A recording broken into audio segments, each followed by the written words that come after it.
Esta es una de mis historias. El templo está cerrado, así como están cerrados la mayoría de los negocios por causa del toque de queda. Y desierto como están las calles cada día después de las 9 de la noche.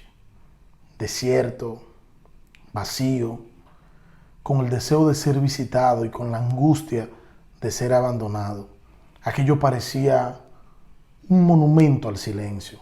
Solo algunos ratones merodeando y ocupando el salón, como dueños y señores del mismo sin ser interrumpidos ni molestados por nadie, solo escuchando algunos ruidos inusuales que producían algunas palomas que se paseaban merodeando por todo el lugar, como si estuvieran investigando la razón de la ausencia de los miembros del templo y disfrutando la tranquilidad de lo que nunca habían pensado que podría ser de ellos, que un día le perteneciera.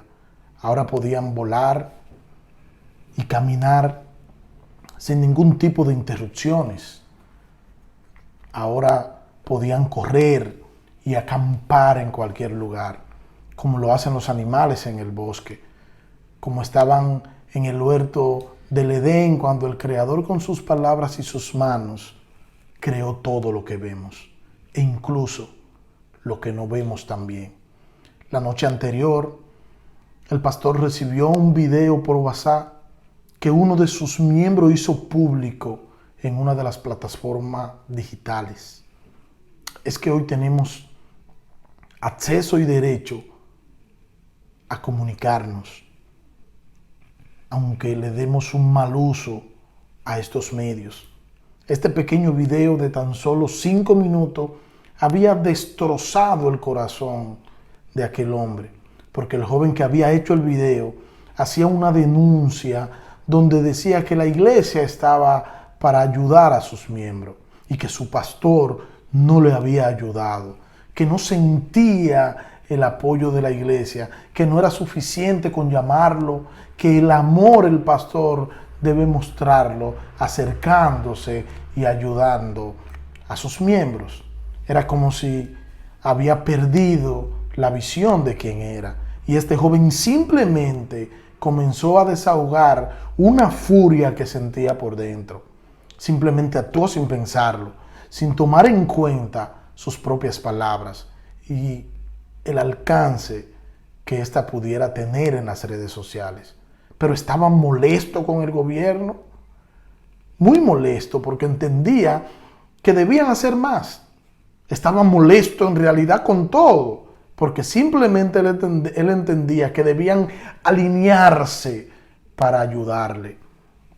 Aunque exigía que se le considere y que se le ayude, la realidad es que ya desde hacía mucho tiempo, aún antes de la pandemia, ni siquiera asistía al templo. Había estudiado en un instituto bíblico y ya él se creía superior, entendía que tenía más capacidad para liderar que el propio pastor. Y todo el mundo estaba equivocado menos él. Tenía la razón en temas teológicos, tenía la razón en temas políticos, tenía la razón en temas de deporte. En realidad era solo un ególatra que pensaba solo en sí mismo, que no tenía la capacidad de mirar la maldad dentro de sí mismo. Y su maldad la veía en los demás. Le era fácil identificar su propia maldad, pero en las actitudes de los demás. A la verdad que se consideraba bueno y santo por sí mismo, contradiciendo así las enseñanzas bíblicas, las cuales enseñan que no hay bueno ni aun uno, que todos somos malos. Pero el que ve un video en las redes sociales no sabe esto. No, solo ve a alguien decir algo con valentía sin ver qué hay detrás. Y se hace un juicio de valor solo escuchando una parte, sin confirmar nada, sin confirmar lo que se escuchó, simplemente por el morbo de ver la maldad en otro y señalarlo, porque es más fácil que reconocer mi problema que reconocer el problema que yo llevo dentro de mí. Que mi mayor necesidad es yo ser limpio del pecado.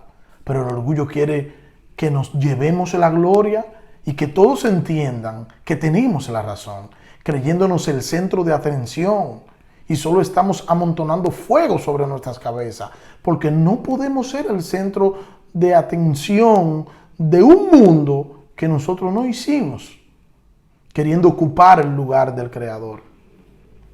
El pastor no sabía qué pensar, porque aunque el chico tenía razón en algunas cosas, él sabía que no había usado el medio adecuado para quejarse.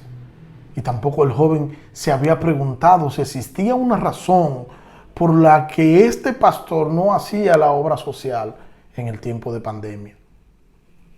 Pero tenía muchas cosas en su cabeza. El pastor, su mujer estaba enferma, le había hecho un té con algunas hojas que había recogido del patio, esperando que sus oraciones fueran efectivas. Si la voluntad de su Dios así era que su mujer sanara.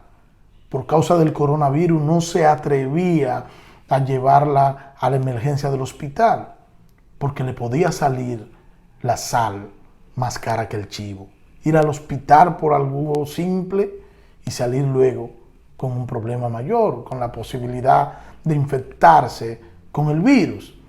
Y aparte de eso, tampoco tenía dinero para cubrir esos gastos que implican tener a un pariente enfermo. El pastor era albañil, vivía del día a día y por causa de la pandemia no podía trabajar.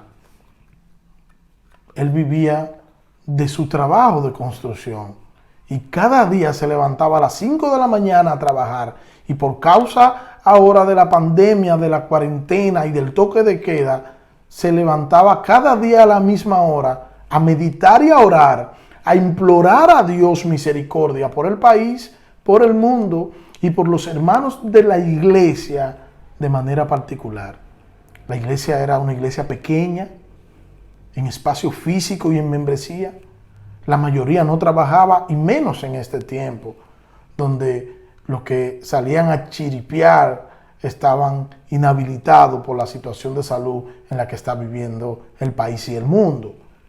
Y los pocos que tenían trabajo estaban algunos suspendidos y solo algunos recibían una parte de su salario.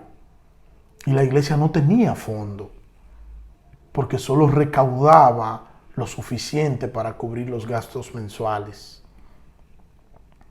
El pastor tenía deseos de llorar, pero las lágrimas se negaban a salir.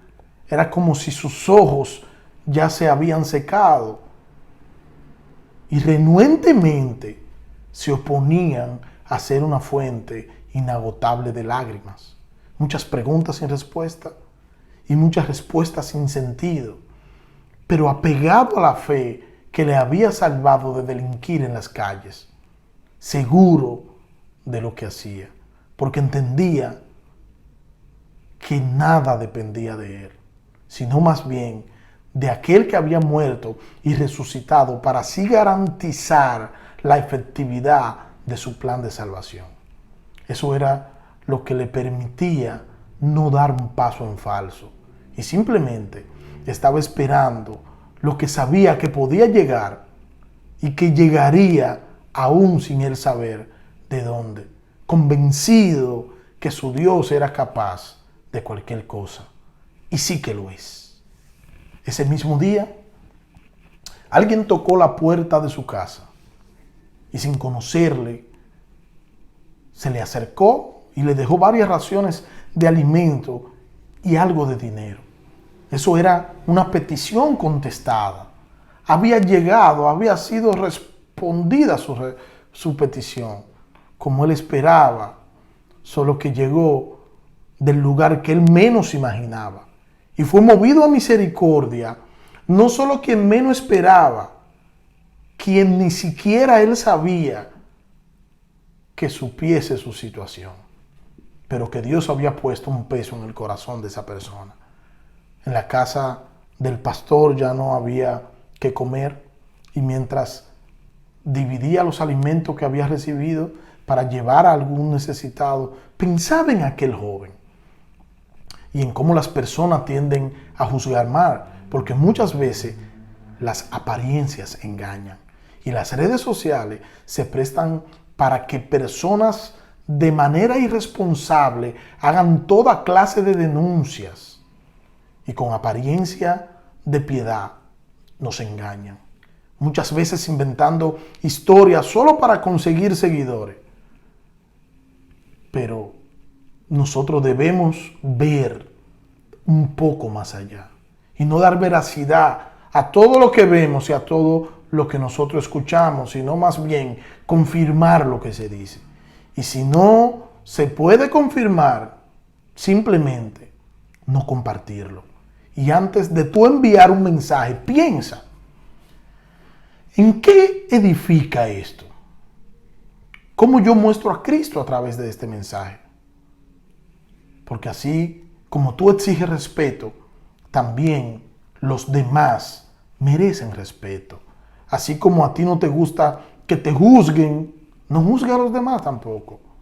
Porque con la vara con la que tú midas, con esa misma vara, tú serás medido.